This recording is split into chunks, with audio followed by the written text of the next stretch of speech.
is Stuart Skinner still developing?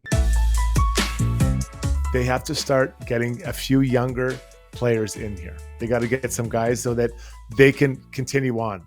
Perry, Henrique, these types of players, they're not Klingberg, they're not getting younger. And not that they can't play for another year or two, but you got to find some space for younger players and find those younger players. You see the loss of a Broberg and a loss of a Holloway, and how much the Oilers, I think, would have been a better team today if those guys were still in this lineup. Is Stuart Skinner their guy, or is there going to be an improvement there and Stuart Skinner moves on to a different organization? Maybe this upcoming season is when they maybe thought he'd have been taking over from Jack Campbell, had that gone to plan. So, is Stuart Skinner still developing? If you trade a young goaltender that has 2 Stanley Cup finals under his belt and some pretty excellent playoff performances, are you going to regret that? And Cal Pickard, I think he's a guy you can probably trade for $1 million. Someone will want him.